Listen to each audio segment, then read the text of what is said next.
28 जनवरी को बारामती के plane crash में महाराष्ट्र के डिप्टी सीएम अजित पवार का निधन हो गया, जिसके बाद 31 जनवरी को सुनेत्रा पवार ने राज्य के डिप्टी सीएम पद की शपथ ली। अब उनके उप मुख्यमंत्री बनने के बाद कई सवाल उठ रहे हैं, जिनमें से एक है कि अजित गुट की एनसीपी भी वही संभालेंगी या फिर पार्टी की कमान किसी और के हाथ में जाएगी। इसी सवाल को लेकर मनसे प्रमुख राज ठाकरे ने बड़ी सलाह दे दी है। तो क्या कुछ बोले हैं राज ठाकरे, जानेंगे इस रिपोर्ट में। महाराष्ट्र के उप मुख्यमंत्री अजित पवार के निधन के बाद एनसीपी के दोनों गुटों के विलय की खबरें थीं। एनसीपी एसपी प्रमुख शरद पवार ने तो ये भी कह दिया था कि अजित पवार की इच्छा थी कि दोनों गुट एक हो जाएं। लेकिन फिलहाल दोनों गुटों का विलय टल गया है और सुनेत्रा पवार राज्य की नई उप मुख्यमंत्री बन चुकी हैं, जिसके बाद सवाल उठ रहे हैं कि क्या अजित पवार की एनसीपी भी वही संभालेंगी या फिर पार्टी की कमान किसी और के हाथ में जाएगी।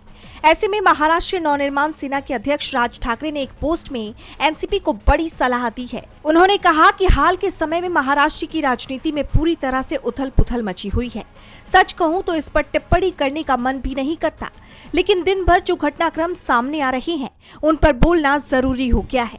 राष्ट्रवादी कांग्रेस पार्टी जैसी जो वास्तव में मराठी मिट्टी से जुड़ी हुई पार्टी है, उसका कार्यकारी अध्यक्ष भी एक सच्चा मराठी होना चाहिए।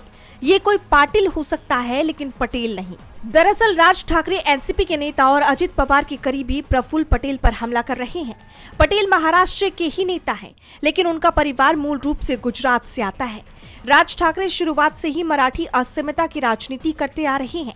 ऐसे में एक बार फिर उन्होंने एनसीपी अध्यक्ष पद के लिए मराठी व्यक्ति का ही पक्ष लिया है। अब देखना ये होगा कि उनकी सलाह पर एनसीपी की तरफ से कोई प्रतिक्रिया आती है या नहीं। डीबी लाइव की रिपोर्ट।